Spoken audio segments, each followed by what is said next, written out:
ನಮಸ್ತೆ ಫ್ರೆಂಡ್ಸ್, ನಂದಿ ಬ್ಲಾಗ್ಸ್ಗೆ ಸ್ವಾಗತ ಸುಸ್ವಾಗತ. ಮೈಸೂರಿನ ಚಾಮುಂಡೇಶ್ವರಿ ಬೆಟ್ಟ ಯಾರಿಗೆ ತಾನೇ ಗೊತ್ತಿಲ್ಲ. ಅದರದೊಂದು ಪುರಾಣ ಇತಿಹಾಸನ ನಾವು ಇವತ್ತು ನಮ್ಮ ವಿಡಿಯೋದಲ್ಲಿ ತಿಳ್ಕೊಳ್ಳೋಣ. ಖಂಡಿತವಾಗ್ಲೂ ವಿಡಿಯೋನಂತೂ ಪೂರ್ತಿಯಾಗಿ ನೋಡಿ. ಶ್ರೀ ಚಾಮುಂಡೇಶ್ವರಿ ಪೌರಾಣಿಕ ಹಿನ್ನೆಲೆಯ ದೇವತೆಯಾಗಿದ್ದು, ದೇವಿ ಮಹಾತ್ಮೆ ಪುರಾಣದ ಪ್ರಮುಖ ದೇವತೆಯಾಗಿದ್ದಾಳೆ. ಪೌರಾಣಿಕ ಹಿನ್ನೆಲೆಯ ಈ ಶಕ್ತಿ ದೇವತೆ ಬೆಟ್ಟದ ಮೇಲೆ ವಾಸವಾಗಿದ್ದ ಮಹಿಷಾಸುರನನ್ನು ವಧಿಸಿದಳೆಂಬ ಕತೆ ದೇವಿ ಮಹಾತ್ಮೆಯಲ್ಲಿ ವರ್ಣಿತವಾಗಿದೆ. ಶ್ರೀ ಚಾಮುಂಡೇಶ್ವರಿಯಿಂದಲೇ ಈ ಬೆಟ್ಟಕ್ಕೆ ಚಾಮುಂಡಿ ಬೆಟ್ಟವೆಂಬ ಹೆಸರು ಕೂಡ ಬಂದಿದೆ. ಸ್ಕಂದ ಪುರಾಣ ಮತ್ತಿತರ ಪ್ರಾಚೀನ ಗ್ರಂಥಗಳು 8 ಬೆಟ್ಟಗಳಿಂದ ಸುತ್ತುವರಿದ ತ್ರಿಮುಕುಟ ಕ್ಷೇತ್ರವೆಂಬ ಪವಿತ್ರ ಕ್ಷೇತ್ರವನ್ನು ಉಲ್ಲೇಖಿಸುತ್ತದೆ. ಅದರ ಪಶ್ಚಿಮ ಭಾಗದಲ್ಲಿರುವ ಚಾಮುಂಡಿ ಬೆಟ್ಟವು 8 ಬೆಟ್ಟಗಳ ಪೈಕಿ ಒಂದಾಗಿದೆ. ಚಾಮುಂಡಿ ಬೆಟ್ಟದಲ್ಲಿರುವ ಶ್ರೀ ಮಹಾಬಲೇಶ್ವರ ದೇವಸ್ಥಾನವು ಅತ್ಯಂತ ಪ್ರಾಚೀನವಾದುದು. ಹಿಂದೆ ಬೆಟ್ಟವನ್ನು ಮಹಾಬಲಾದ್ರಿ ಎಂದು ಸಹ ಕರೆಯಲಾಗುತ್ತಿತ್ತು. ಹಿಂದೆ ಚಿಕ್ಕದೊಂದು ದೇವಸ್ಥಾನವಿದ್ದು ಕ್ರಮೇಣ ಅಭಿವೃದ್ಧಿ ಹೊಂದಿ ಹೆಚ್ಚಿನ ಪ್ರಾಮುಖ್ಯತೆ ಗಳಿಸಿದೆ. ಶ್ರೀ ಚಾಮುಂಡೇಶ್ವರಿ ದೇವಸ್ಥಾನವೆಂಬ ದೊಡ್ಡ ದೇವಸ್ಥಾನವಾಗಿ ಅಭಿವೃದ್ಧಿಯಾಗಿದೆ ಎಂದು ತಿಳಿದು ಬರುತ್ತದೆ. 1799ರಲ್ಲಿ ಅಧಿಕಾರಕ್ಕೆ ಬಂದ ಮೈಸೂರು ಅರಸರು ಈ ದೇವಿ ಆರಾಧಕರಾಗಿದ್ದು, ಶ್ರದ್ಧಾಭಕ್ತಿಯಿಂದ ದೇವಸ್ಥಾನವನ್ನು ಅಭಿವೃದ್ಧಿಪಡಿಸಿ ಅದನ್ನು ದೊಡ್ಡದಾದ ದೇವಾಲಯವನ್ನಾಗಿಸಿದ್ದಾರೆ ಹಾಗೂ ಹೆಚ್ಚಿನ ಮಹತ್ವ ತಂದಿದ್ದಾರೆ. ಚಾಮುಂಡಿ ಬೆಟ್ಟ ಚಾರಿತ್ರಿಕ ಹಿನ್ನೆಲೆಯಲ್ಲಿ ಹೊಯ್ಸಳ, ವಿಜಯನಗರ ಹಾಗೂ ಮೈಸೂರು ಅರಸರ ಕೊಡುಗೆ ಇದೆ. 12ನೇ ಶತಮಾನದ ಹೊಯ್ಸಳ ದೊರೆ ವಿಷ್ಣುವರ್ಧನ ಹಾಗೂ 17ನೇ ಶತಮಾನದ ವಿಜಯನಗರದ ಅರಸರ ಹಿನ್ನೆಲೆಯನ್ನು ಗುರುತಿಸಲಾಗಿದೆ.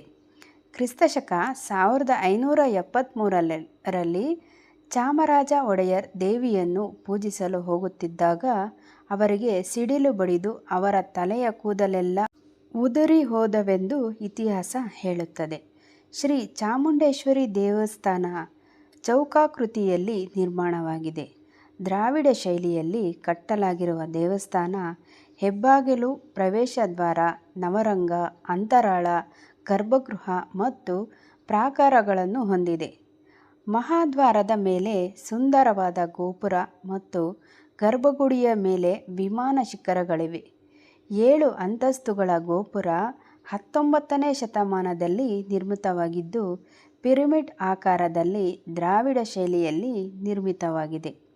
ಶಿಖರದ ಮೇಲೆ 7 ಚಿನ್ನದ ಲೇಪಿತ ಕಳಶಗಳಿವೆ. ಗರ್ಭಗುಡಿಯಲ್ಲಿ ಮಹಿಷಮರ್ದಿನಿಯಾದ ಚಾಮುಂಡೇಶ್ವರಿಯು ವಿಗ್ರಹವು ವಿರಾಜಮಾನವಾಗಿದೆ. 8 ಭುಜಗಳನ್ನು ಹೊಂದಿರುವ ತಾಯಿ ಚಾಮುಂಡೇಶ್ವರಿ ಇಲ್ಲಿ ಆಸೀನಳಾಗಿದ್ದಾಳೆ. ಈ ವಿಗ್ರಹವು ಬಹಳಷ್ಟು ಪುರಾತನವಾದದ್ದು. ಈ ಶಿಲಾಮೂರ್ತಿಯನ್ನು ಮಾರ್ಕಂಡೇಯ ಋಷಿಗಳು ಸ್ಥಾಪಿಸಿದರೆಂದು ಸ್ಥಳ ಪುರಾಣ ಹೇಳುತ್ತದೆ. 1827ರಲ್ಲಿ ಮಮ್ಮುಡಿ ಕೃಷ್ಣರಾಜ ಒಡೆಯರ್ 1000 ವರ್ಷಕ್ಕೂ ಹಿಂದಿನ ಹಿನ್ನೆಲೆಯಿರುವ ದೇವಸ್ಥಾನದ ಜೀರ್ಣೋದ್ಧಾರ ಮಾಡಿ ಮಹಾದ್ವಾರದ ಮೇಲೆ ಈ ದೊಡ್ಡ ಗೋಪುರವನ್ನು ಕಟ್ಟಿಸಿದರು. ಸಿಂಹವಾಹನ ಒಂದನ್ನು ಮರದಲ್ಲಿ ನಿರ್ಮಿಸಿ ಕೊಡುಗೆ ನೀಡಿದರು. ಸಿಂಹವಾಹನವನ್ನು ರಥೋತ್ಸವ ಸಂದರ್ಭದಲ್ಲಿ ಬಳಸಲಾಗುತ್ತಿದ್ದು, ಅದರಲ್ಲಿ ದೇವಿಯ ಉತ್ಸವ ಮೂರ್ತಿಯನ್ನಿಟ್ಟು ರಥವನ್ನು ಎಳೆಯಲಾಗುತ್ತದೆ. ದ್ವಾರದ ಮೇಲ್ಭಾಗದಲ್ಲಿ ಸಣ್ಣದೊಂದು ಗಣಪತಿಯ ವಿಗ್ರಹವನ್ನು ನೋಡಬಹುದು. ದ್ವಾರದ ಬೃಹತ್ ಮರದ ಬಾಗಿಲನ್ನು ಬೆಳ್ಳಿಯ ತಗಡಿನಿಂದ ಹೊದಿಸಲಾಗಿದ್ದು, ಬೆಳ್ಳಿಯ ಬಾಗಿಲಿನ ಮೇಲೆ ದೇವಿಯ ಹಲವಾರು ಸ್ವರೂಪಗಳನ್ನು ತೋರಲಾಗಿದೆ. ಮಹಾದ್ವಾರದ ಕೆಳ ಪಾರ್ಶ್ವದಲ್ಲಿ ಇಂದ್ರಾದಿ ಅಷ್ಟದಿಕ್ಪಾಲಕರ ವಿಗ್ರಹಗಳಿವೆ. ಅಷ್ಟೇ ಅಲ್ಲ, ಮಹಾದ್ವಾರದಿಂದ ಒಳಗೆ ಹೋದರೆ ಬಲಭಾಗದಲ್ಲಿ ದಕ್ಷಿಣಾಭಿಮುಖವಾಗಿ ಗಣಪತಿಯು ಸಣ್ಣ ವಿಗ್ರಹವು ಸ್ಥಾಪಿಸಲ್ಪಟ್ಟಿದೆ. ವಿಘ್ನರಾಜನಿಗೆ ನಮಿಸಿ ಕೆಲವು ಕಲ್ಲಿನ ಮೆಟ್ಟಿಲುಗಳನ್ನು ಹತ್ತಿ ಹೋದರೆ ದೇವಸ್ಥಾನದ ಬಲಿಪೀಠ ಮತ್ತು ಧ್ವಜಸ್ತಂಭ ಕಂಡುಬರುತ್ತದೆ. ಬಲಿಪೀಠದ ಮೇಲೆ ದೇವಿಯ ಪಾದಗಳನ್ನು ರೂಪಿಸಲಾಗಿದೆ. ಇವೆರಡರ ಮುಂಭಾಗದಲ್ಲಿ ಗರ್ಭಗುಡಿಗೆ ಅಭಿಮುಖವಾಗಿ ಸಣ್ಣದೊಂದು ನಂದಿ ವಿಗ್ರಹವಿದೆ. ಮಾತೆ ಚಾಮುಂಡಿಯನ್ನು ಅದು ವೀಕ್ಷಿಸುತ್ತಾ ಕುಳಿತಿದೆ. ಧ್ವಜಸ್ತಂಭಕ್ಕೆ ಈಶಾನ್ಯದಲ್ಲಿ ಗೋಡೆಯ ಮೇಲೆ ಆಂಜನೇಯನ ವಿಗ್ರಹವಿದ್ದು ಅದಕ್ಕೂ ನಿತ್ಯ ಪೂಜೆ ಅನ್ನೋದು ನಡೀತಾ ಇರುತ್ತೆ.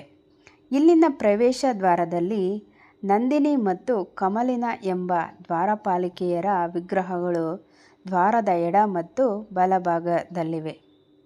ಗರ್ಭಗುಡಿಗೆ ಮುಂಚೆ ಇರುವ ಅಂತರಾಳದ ಎಡಭಾಗದಲ್ಲಿ ಮುದ್ದಾದ ಗಣಪತಿ ವಿಗ್ರಹ ಮತ್ತು ಬಲಭಾಗದಲ್ಲಿ ಭೈರವ ದೇವರ ವಿಗ್ರಹಗಳಿವೆ. ಭೈರವ ದೇವರ ಎಡಭಾಗದಲ್ಲಿ ಚಾಮುಂಡಿಯ ಪಂಚಲೋಹದ ಸುಂದರ ಉತ್ಸವ ಮೂರ್ತಿ ಇದೆ. ಗಣಪತಿಯ ಬಲಭಾಗದಲ್ಲಿ ಭಕ್ತನ ಧಿರಿಸಿ ಮಮ್ಮುಡಿ ಕೃಷ್ಣರಾಜ ಒಡೆಯರ 6 ಅಡಿ ಎತ್ತರದ ಸುಂದರ ಭಕ್ತ ವಿಗ್ರಹ ಕಾಣಬರುತ್ತದೆ. ಮಹಾರಾಜರು ತಮ್ಮ 3 ಪತ್ನಿಯರೊಂದಿಗೆ ದೇವಿಗೆ ಕೈಮುಗಿದು ನಿಂತಿದ್ದಾರೆ. ಮಹಾರಾಜರ ಎಡಭಾಗಗಳಲ್ಲಿ ನಿಂತಿರುವವರೆಂದರೆ ರಾಮವಿಲಾಸ, ಲಕ್ಷ್ಮೀವಿಲಾಸ ಮತ್ತು ಕೃಷ್ಣವಿಲಾಸ ಮಹಾರಾಣಿಯರು.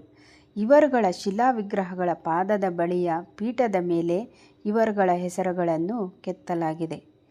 ದೇವಾಲಯದ ಅರ್ಚಕರು ತಾಯಿ ಸ್ವರೂಪದ ಶಿಲಾ ಪ್ರತಿಮೆಯನ್ನು ಪ್ರತಿದಿನ ಅಲಂಕರಿಸಿ ಪೂಜೆ ಮಾಡುತ್ತಾರೆ.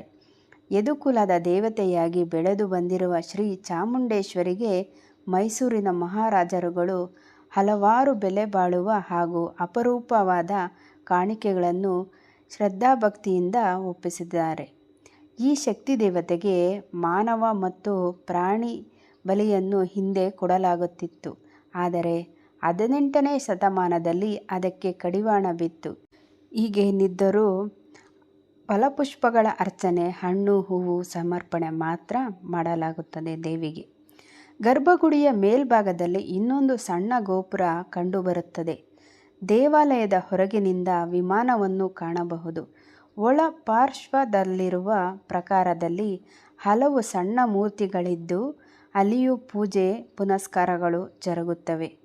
ಪ್ರಾಕಾರದಲ್ಲಿ ಪ್ರದಕ್ಷಿಣೆ ಮುಗಿಸಿ ದೇವಸ್ಥಾನದಿಂದ ಹೊರ ಹೋಗುವಾಗ ಆಂಜನೇಯ ಸ್ವಾಮಿ ದರ್ಶನ ಮಾಡಬಹುದಾಗಿದೆ. ನೋಡಿದ್ರಲ್ಲ, ಶ್ರೀ ಚಾಮುಂಡೇಶ್ವರಿ ದೇವಾಲಯದ ಸ್ಥಳ ಪುರಾಣಗಳ ಕತೆ. ಇನ್ನೊಂದು ಹೊಸ ವಿಡಿಯೋದಲ್ಲಿ ನಿಮ್ಮೊಂದಿಗಿರ್ತೀನಿ. ಅಲ್ಲಿವರೆಗೂ ನಂದಿ ವ್ಲಾಗ್ಸ್ನ ವೀಕ್ಷಿಸ್ತಾ ಇರಿ. ವೀಕ್ಷಿಸಿದವರೆಲ್ಲರಿಗೂ ಧನ್ಯವಾದಗಳು.